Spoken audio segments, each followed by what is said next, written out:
Qué bello himno hemos entonado ahorita, justamente antes de la predicación. Hay cantos que hacen que nuestras emociones se renuevan, y damos gracias al Señor porque esta tarde no ha sido diferente este mediodía. Permítanme un instante, ando buscando aquí cómo grabártelo también. Ok. Bien, hermanos, esta mañana vamos a continuar con nuestros temas que hemos venido analizando. Hemos venido analizando los dos últimos domingos, hemos estado hablando acerca de la batalla espiritual. Previo a esos dos mensajes que compartí con ustedes, nos ocupamos 5 domingos para también tuviéramos una comprensión y volviéramos a recordar de manera el tema de la fe. Y una vez concluido el tema de la fe, pues nos sumergimos en este tema de la lucha espiritual. Es importante, hermanos, en todo momento que podamos comprender de la mejor manera cada uno de los temas que el Señor nos permite ir analizando en ellos como iglesia. Generalmente, hermanos, se habla de la iglesia como una esposa. Bueno, la Biblia nos da esa figura de que la iglesia es la esposa de nuestro Señor Jesucristo. Y nos habituamos a usar solamente esa figura que el Señor utiliza, en este caso, para hablarnos de la relación que la iglesia se le ha permitido establecer con su Salvador, con nuestro Señor Jesucristo. Pero no solamente nos permite comprender la relación, sino también, hermanos, nos habla acerca del compromiso que nosotros tenemos establecido con nuestro Señor y Salvador. Pero hoy no quiero hablar de esta figura que usa nuestro Señor para hablar de la relación y el compromiso de la iglesia con Cristo, sino lo traigo a colación, hermanos, porque la iglesia no solamente es presentada como una esposa, sino también es presentada como un soldado. Fíjense cómo Dios usa figuras distintas para cumplir sus propósitos en nosotros. Ahora, el Señor nos dio oportunidad recientemente de pasar un trimestre ocupados en la carta a los Efesios. Y esa carta, hermanos, y ojalá que lo tengan presentes, nos permite el Señor ser instruidos en las diferentes áreas de nuestra vida.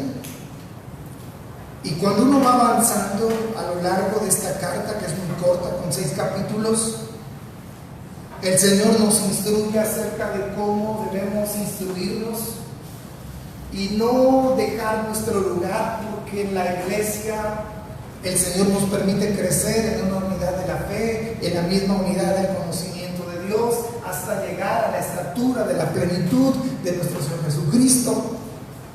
Nos enseña también acerca de cómo debemos conducirnos en el mundo. Nos enseña también acerca, hermanos, del hogar, porque también nos enseña del hogar. Y es precisamente a través de esa carta, la carta a los Efesios. Así que no solamente, hermanos, debemos ser soldados en la iglesia, porque debemos ser soldados en la iglesia, hermanos, porque debemos de defender la verdad de Dios como un soldado, y por eso debemos estar firmes, y por esa razón debemos estar también preparados. Pero cuando salimos al mundo, porque pasamos mucho más tiempo allá afuera, pues también tenemos que ser como soldados, siempre listos, hermanos, a defender y a dar, hermanos, con mansedumbre razón de la fe que hay en nosotros, esa fe que Dios ha puesto en nuestros corazones. Pero cuando hablamos del hogar, ¿cómo debemos ser en el hogar? Debemos asumir una actitud diferente. No, es la misma. Dios también quiere que nosotros seamos unos soldados en nuestro hogar. Y Dios quiere que defendamos nuestro hogar, hermano, porque es el lugar que Él nos dio. Y no me refiero a la casa, sino me refiero a esa relación tan especial que Dios nos permitió conformar. Y tenemos que defenderlos.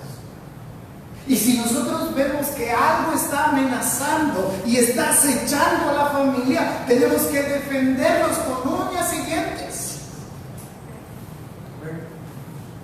Pero también, hermanos, nos coloca en el otro escenario, que es el escenario finalmente, el escenario de la lucha. Insisto, ya nos ha el Señor permitido recorrer y posicionarnos en diferentes escenarios y decirnos cuál debe ser la actitud que debemos asumir. Pero ante las luchas, hermanos, tampoco nuestra actitud debe ser diferente. Tampoco debe ser diferente. No vamos nosotros a andar asusando al enemigo. No vamos nosotros a andarlo desafiando, no. Porque la Escritura respecto a eso nos dice que debemos someternos a Dios. Y en cuanto al diablo, que nosotros debemos resistirlo. Eso es lo que dice la palabra del Señor. Pero también en las luchas nosotros tenemos que ser como unos soldados. Y ser soldado se requiere arrojo, se requiere valentía, se requiere adiestramiento para saber usar las armas que están a nuestro alcance. Y hoy vamos a hablar nosotros un poco de esto. Pero antes de ir a Efesios, porque Efesios es nuestro pasaje, quiero que me acompañen a la segunda carta a Timoteo, capítulo número 2, versículo número 4, donde dice: ninguno que milita. Fíjense, hermanos, es tan importante darnos cuenta que somos soldados. Y yo dije, la iglesia tiene que ser dentro de la iglesia, en su diario vivir, cuando esté en contacto con el mundo, en la iglesia como un soldado, en el mundo como un soldado, en la casa como un soldado, en las luchas como un soldado. Pero ¿quién es la iglesia? ¿Quién es la iglesia, hermanos? Es usted y soy yo. Y todo verdadero creyente es la iglesia. Entonces, todo verdadero creyente, porque a veces tenemos, pues no sé si es hábito o mala enseñanza, de decir, ay, es que en la iglesia tal o cual cosa, es que la iglesia tal o cual cosa. Ajá, ¿y quiénes son la iglesia? ¿Y tú qué eres? Entonces, eres la iglesia. Y lo traigo esto, hermanos, puesto así, porque si la iglesia es un soldado en todos los escenarios antes mencionados, significa que usted es un soldado. No diga, ay, es que la iglesia es un soldado. Pues tú eres la iglesia. Todos en su conjunto somos la iglesia. Y todos, hermanos, debemos asumir esta actitud de ser soldados. Y dice 2 Timoteo 2:4: ninguno que milita se enreda en los negocios de la vida, a fin de agradar a aquel que lo tomó. ¿Por qué, hermanos? Así que no estoy inventando nada. Usted es un soldado. Y venimos aquí, hermanos, a adiestrarnos. Porque siempre pensamos que cada reunión de la iglesia es para venir y honrar y glorificar al Señor. Eso es cierto. Y para agradecer también es cierto. Pero venir a la casa del Señor y estar en momentos como la escuela dominical, como los tiempos de predicación, es el tiempo de adiestramiento para usted. enseñando. Dios nos está preparando para que nosotros seamos buenos soldados, para que no seamos desertores, para que no seamos traidores, para que no seamos soldados timoratos, sino por el contrario. Y por eso, hermanos, yendo ahora sí a nuestro pasaje, en Efesios capítulo 6, versículo 10, el apóstol Pablo dice: por lo demás. ¿Por qué es esta frase? Bueno, porque ya habló de la iglesia, de nuestra vida en la iglesia, nuestra vida fuera de la iglesia, la vida en nuestro hogar. Entonces ahora viene el tema de las luchas. Y él dice: por lo demás, hermanos, fíjense lo que dice: fortaleceos en el Señor y en el poder de su fuerza, vestidos de toda la armadura de Dios, para que podáis estar firmes contra las acechanzas del diablo, porque no tenemos lucha contra sangre y carne, sino contra principados, contra potestades, contra los gobernadores de este siglo, contra huestes espirituales. ¿De qué, hermanos, por cierto? Fíjense, contra huestes espirituales de maldad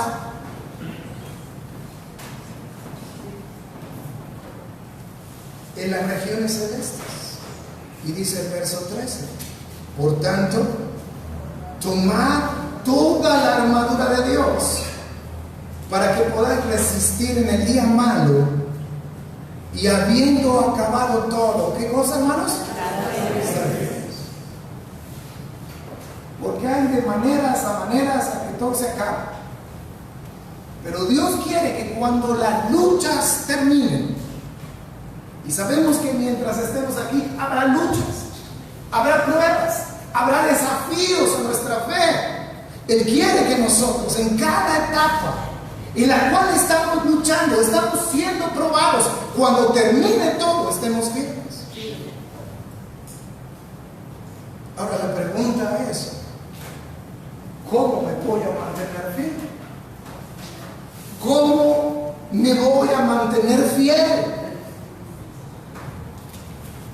¿Cómo voy a seguir siendo celoso de las cosas de Dios? Hemos oído desde hace muchos años que lo importante no es cómo empieza uno, sino cómo termina. Si llegar a donde queremos llegar cuesta, mantenerse cuesta aún más todavía. Y alguien decía, un viejo predicador enseñó alguna vez, que la vida del creyente se conforma de 3 etapas. La primera de ellas es cuando el creyente cree. Estamos hablando de creyentes, no de no creyentes. Cuando el creyente cree que él lo puede hacer todo. Cuando pasa el tiempo, y esa es la segunda etapa, se da cuenta que no puede hacer nada. Pero finalmente, cuando empieza a haber vestigios de madurez en su vida, y luego de haber fracasado, se da cuenta que tiene la necesidad de depender de Dios, que sin Dios nada se puede hacer. Y yo me preguntaba en la semana: Señor, ¿y en qué etapa estoy yo? ¿Estoy en la que me creo muchas cosas, muy, como decíamos antes? O quizás estoy dándome cuenta, o acaso me estaré dando cuenta que no puedo hacer nada. ¿O acaso estaré en la etapa en la cual me he dado cuenta por fin de que necesito depender de Dios? Y así se llama el mensaje de esta mañana, hermanos. dependiendo del Señor.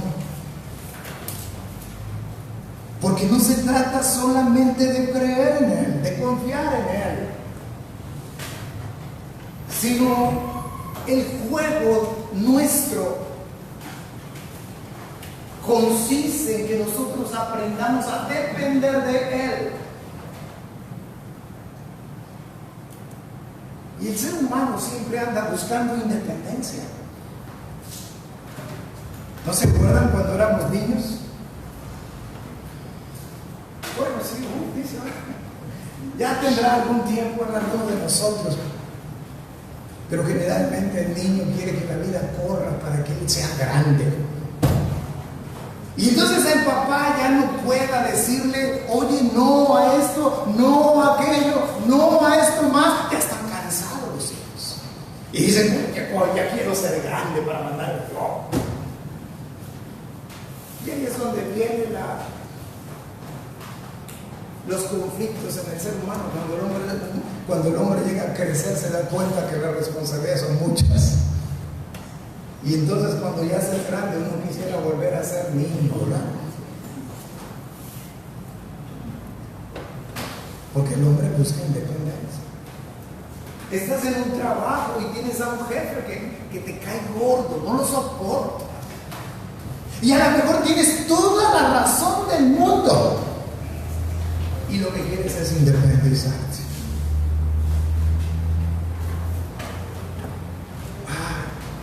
El sueño del mexicano, no que esté mal, pero yo así lo voy a expresar. Está bien emprender, pero el mexicano dice, ay, si yo tuviera un negocito, para no tener jefe, no tener horario. Lo que no sabe ese mexicano al cual estoy hablando, que es más difícil ser jefe que ser empleado. O sea, forma un castillo y de repente la realidad es otra.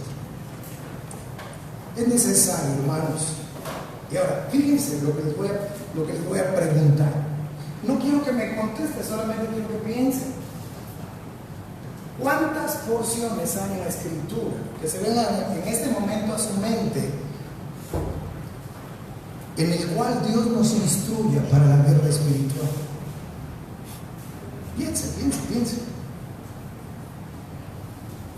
Efesios 6, 10 al 20 es uno. Ese es uno. Pero ¿cuál más?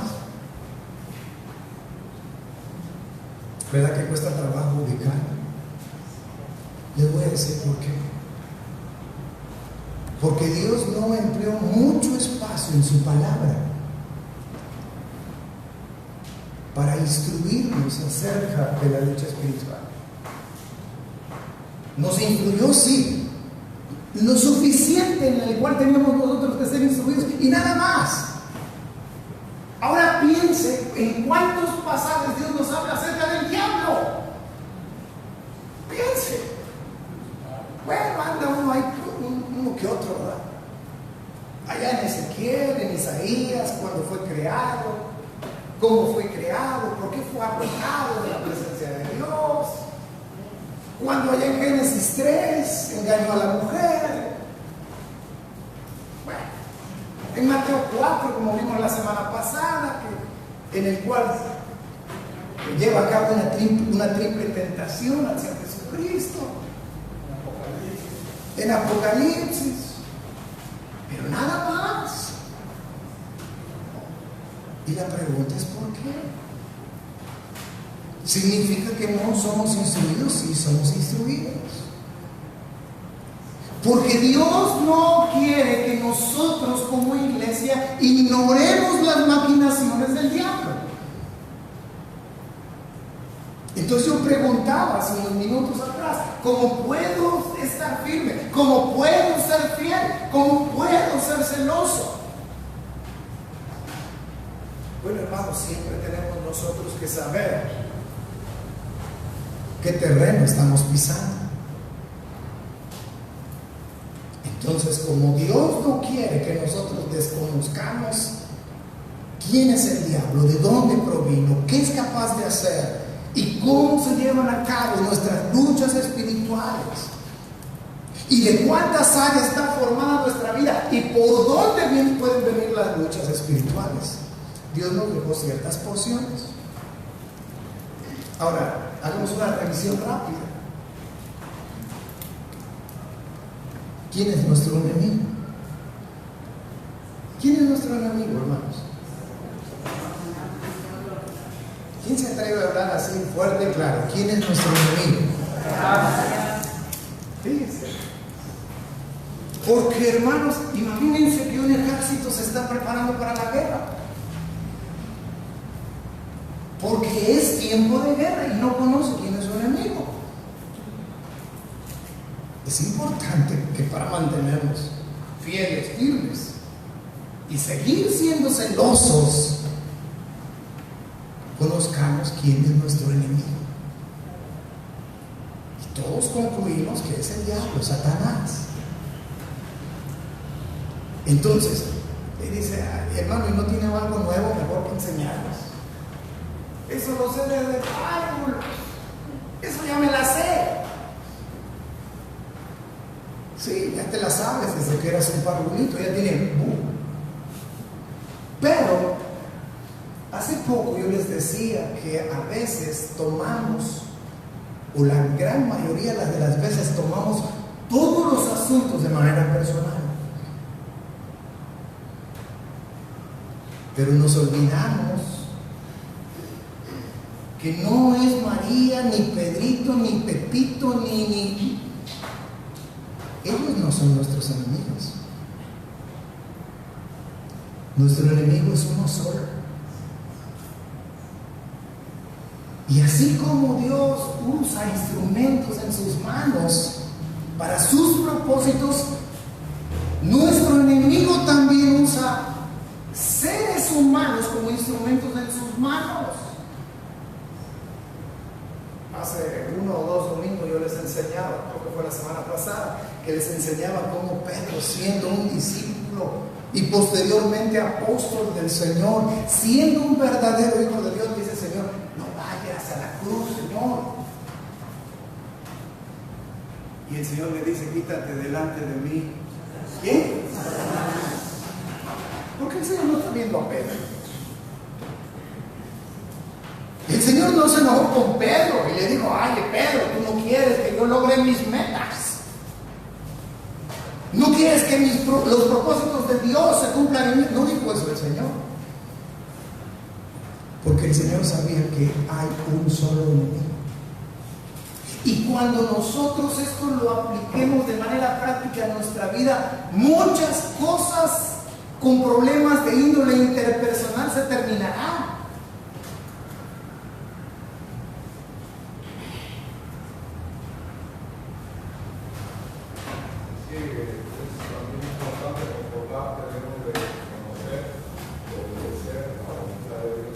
Claro. Entonces Dios nos está enseñando que no personalicemos las cosas.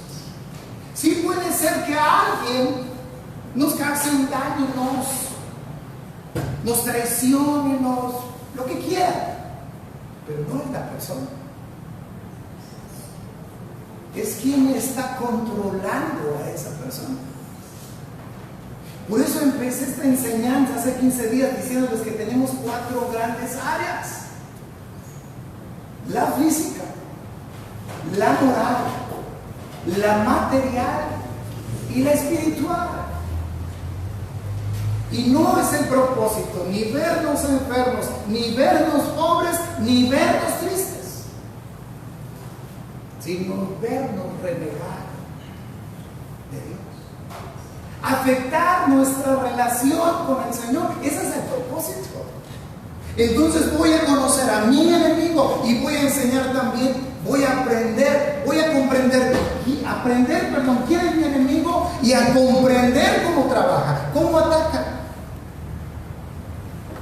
Hermano, quiero aprovechar que hace algunos días el día de ayer estaba yo platicando sobre este tema a un amigo y me acordé de un gran personaje que por ahí dice que si conoces a tu enemigo, te conoces a ti mismo, y en sí en batalla serás derrotado. Sí, sí.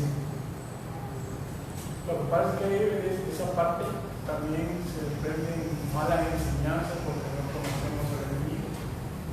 Muchas cosas que se enseñan que son erróneas debido al desconocimiento de las capacidades que tiene el enemigo. Es cierto. Porque aquí fíjense, ahí va otra cosa. Está fuera del script, pero vamos a mencionar. ¿En qué parte de la Biblia dice que le tenemos que machucar la cabeza al diablo? Me acordé de esa, hay una canción precisamente de esa. ¿En dónde? En ningún lado, alguien se lo inventó. ¡Ay! Parece canción, porque cómo pegó en la iglesia evangélica de nuestros días. De hecho es una canción. Hasta es un canto, por llamarlo, ¿no? Yo me acuerdo que en un campamento. No me hagas pecar porque estoy predicando, hermano. En un campamento de Perú nos enseñaron esa canción. Hasta de bailar, ¿no? Son blasfemias, no lo puedo llamar otro nombre. No me hagas enojar, estoy predicando, hermano. Pero es cierto. La Biblia no nos enseña a reprender demonios. No nos enseña. Adquirimos esa mala enseñanza y dice, ¡ay, qué bonito! Yo te reprendo. ¿Y quién eres tú? ¿Tú quién eres? Y te le va a decir, no, soy un hijo de Dios. Soy un príncipe, una princesa. ¿Y dónde enseñó también eso la Biblia? Dios no nos llama príncipes ni princesas, nos llama hijos de Dios. O herederos o coherederos, en fin. Pero ninguna de esas cosas. Y tengo sustento bíblico. Yo no me las estoy inventando. Pero ¿saben de dónde han venido esas costumbres? De los Estados Unidos. Así como el viento sopla, así como el norte viene, por eso se llama viento del norte, porque viene del norte. Y cuando tenemos frío aquí es porque de allá viene bajando. Pues así vinieron esas falsas doctrinas. Ay, como el pastorcito o el apóstol que usted ve en la tele lo enseña, o ese disque profeta lo enseña. Usted lo practica. Porque quien lo practica es un ignorante en la corrección. Suena muy fuerte, ¿verdad? Pero eso es. Por eso no mucha gente me quiere. Pero ¿sabe quién no quiere? Y mucho. Dice. Amén. Fíjense que hoy empezamos a hablar. Bueno, hermano David empezó a enseñar sobre el libro de Josué.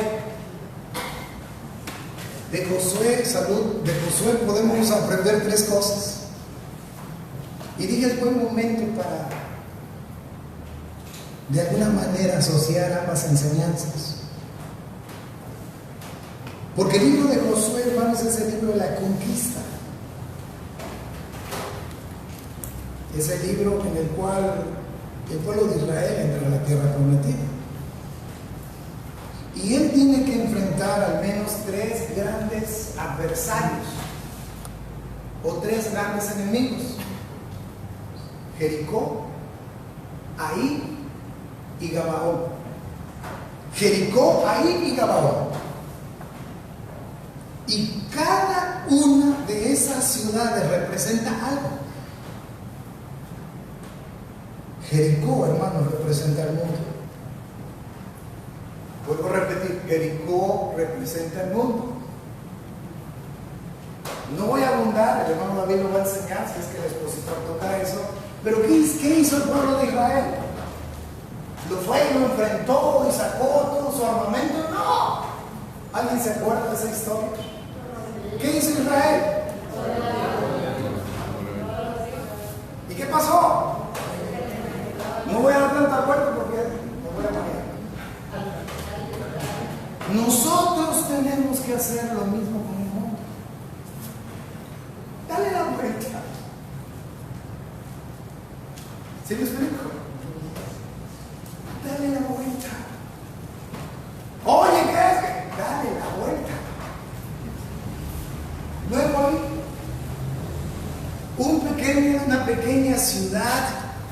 Porque en Jericó el pueblo obtuvo la victoria. Y tocaron las trompetas y se dio y se llevó a cabo la victoria. Luego viene ahí, pues un pueblo pequeñito. Y sorpresa, son derrotados.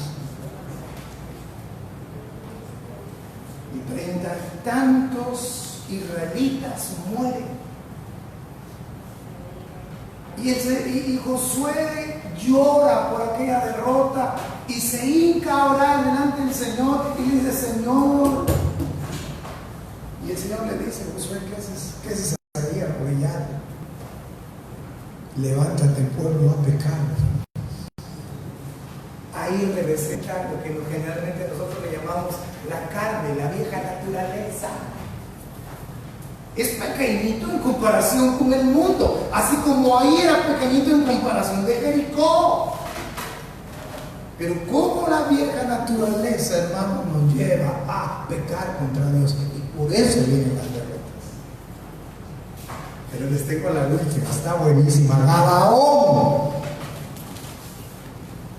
Yo sé que ustedes conocen la historia de Josué, y si no la conocen, dentro de 3 meses van a ser especialistas en Josué. Pero el libro de Josué nos presenta a los gabaonitas.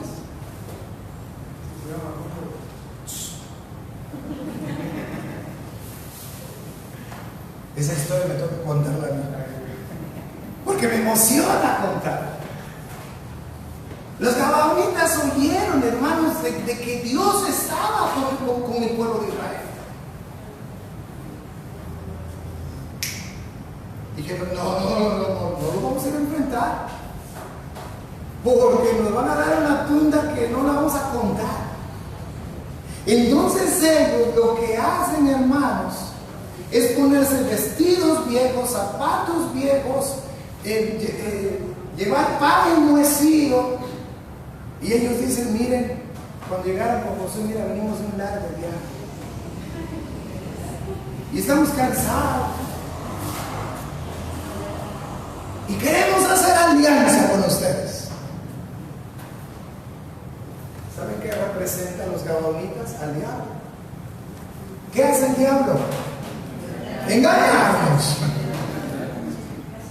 Eso es lo que hace. Y se va a disfrazar, dice una de las cartas de Pablo a los Corintios, se va a vestir aún en un ángel de luz. Así que tenemos que conocer al enemigo. ¿Qué tenemos entonces que hacer? Yo les decía la semana pasada, al terminar el culto, vistámonos correctamente. Y ya todo el mundo empezó a bajarse las faldas, a subirse. No, yo no hablaba de eso. En su momento hablaré, no se preocupen. Pero yo les decía: vístanse correctamente. Y dice Efesios: vestidos de toda la armadura de Dios. ¿Para qué? Para que podáis estar como el Señor quiere que estemos, firmes contra las acechanzas del diablo. Ahora, ¿qué es lo que ocurre, hermanos? Cuando tenemos oportunidad de ir a comprar algo de ropa, pues está la enorme ventaja, ¿verdad?, de que pues la ropa ya está hecha y te la compras en el momento y todo.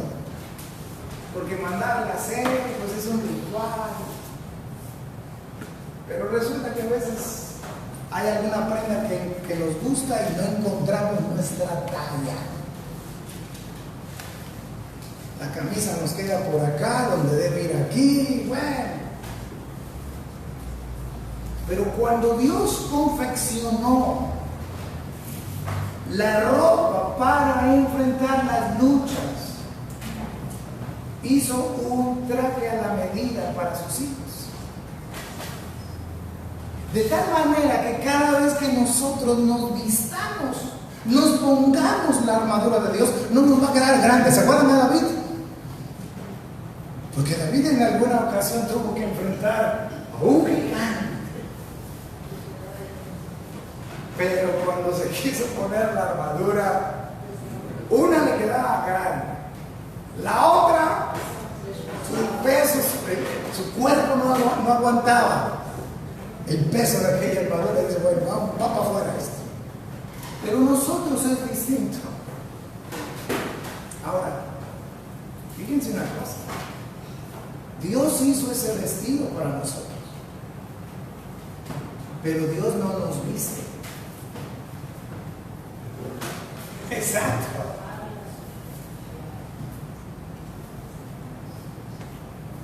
Mi amada esposa, con gran amor, cada semana para venir acá guapo a la iglesia, le plancha la ropa. Y ahí me la deja colgadita, planchadita. Pero ¿qué creen? No me viste. ¿Será que no me ama lo suficiente? No, no es eso. ¿Por qué no me viste? Porque ya soy grandecito, ¿verdad? Porque ya puedo vestirme. Entonces, hermanos, Dios hace el vestido y hace un traje a tu medida, porque Él conoce tus luchas, Él comprende tus pruebas, Él comprende tus desafíos, Él sabe las cosas que tienes que conquistar en tu propia vida. Y lo que uno tiene que hacer es ir, descolgar ese vestido y vestirnos. No es responsabilidad de él, no es responsabilidad del pastor, no es responsabilidad de nadie más, es tuya. Vístete. Dice además aquí, en el verso 10, por lo demás, hermanos míos, fortaleceos en el Señor y en el de su fuerza. Porque pueden oír mi voz con una potencia amplificada, porque hay una fuente de poder, está aquí. ¿Por qué están funcionando los aires acondicionados? Porque hay una fuente de poder.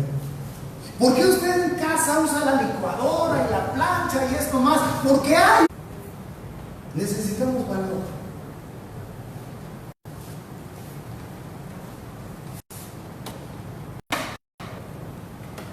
Cuando de repente la iglesia, y hablo en términos generales, a las situaciones espirituales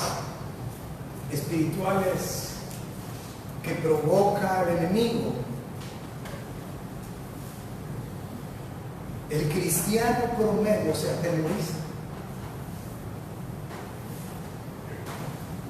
Se atemoriza. Y dice, ay, pero es que si tengo, otros dicen, a lo mejor ni me acerco porque me va a sacar mis.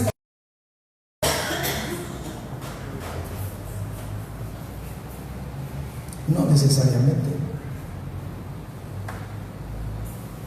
Acuérdense que Él es un padre de mentira. Es especialista en mentir, así como también es especialista en acusar. Pero si nosotros es un ataque espiritual, se da porque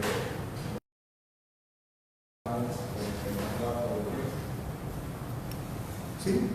Puede ser esa la causa, aunque también nos ayuda para crecer y fortalecer nuestra fe. Y lo último, hermanos, que quiero mencionar esta tarde es usar las armas. Porque acuérdense que estamos en el ejército de Dios. Y como cristianos también tenemos armas. Fíjense qué tragedia para el creyente. Si no lee, si no ora, y allá de vez en cuando se congrega, el ayuno ni lo menciona, porque eso ¿cómo va a estar la vida espiritual de ese creyente? ¿Qué diferencia? Cuando David tenía su ejército, Y aquellos hombres mantuvieron la espada durante tanto tiempo, la tuvieron empuñada, combatiendo, que cuando llegó el final de la guerra y ellos tenían que soltar la espada, ¿qué creen que pasó? Hermanos, se quedó pegado a ellos.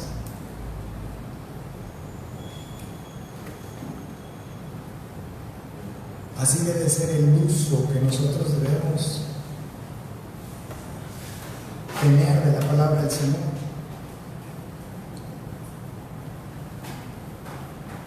Espero, hermanos, espero que nos quede a todos bien claro que estamos bajo ataque. Si tú eres un verdadero cristiano, tú estás bajo ataque. Y hermanos, debemos depender de Dios en todo. No hagas nada por tus fuerzas. Hermano. La palabra nos dice que Dios le habló. Ahora hagamos un resumen y concluyamos esta tarde. Hablamos al principio que el enemigo que tenemos es espiritual. El enemigo es espiritual. La lucha, por lo tanto, es ¿de qué tipo? Espiritual. Entonces, ¿qué?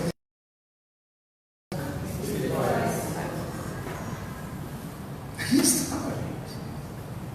Si el enemigo y las luchas son espirituales, nosotros tenemos que usar armas espirituales.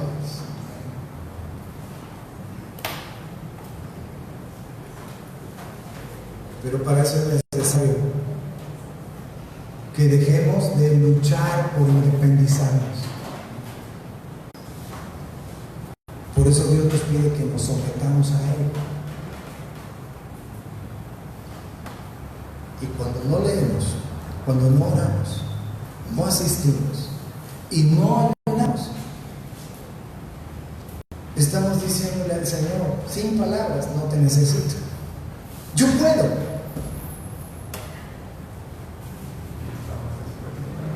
Claro, estás totalmente indefenso. El diablo, por esa razón, hace con nosotros lo que quiere. Ya la podemos permitir. No quiero pedir permiso. Bueno, le dan permiso, porque Dios es el que está en control. Pero si por Él fuera, no estaríamos aquí. Si por Él fuera, seguiríamos siendo sus esclavos.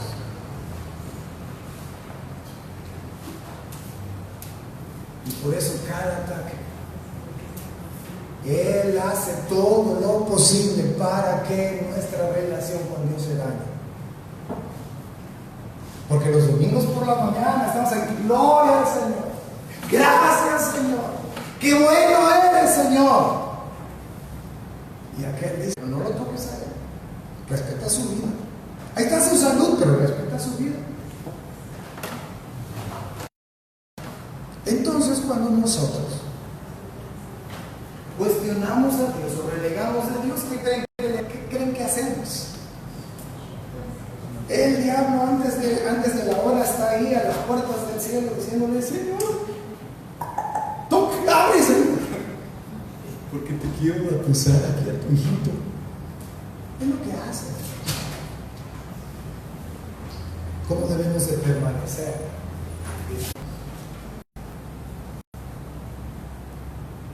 Además, hermanos, el no ser celosos nos lleva a muchas cosas. Pero recuerden ustedes que al final del libro de Apocalipsis, que no tiene muchas semanas que finalizamos los sermones basados en Apocalipsis, hay una sentencia de parte del Señor para todo aquel que le quita a su palabra o todo aquel que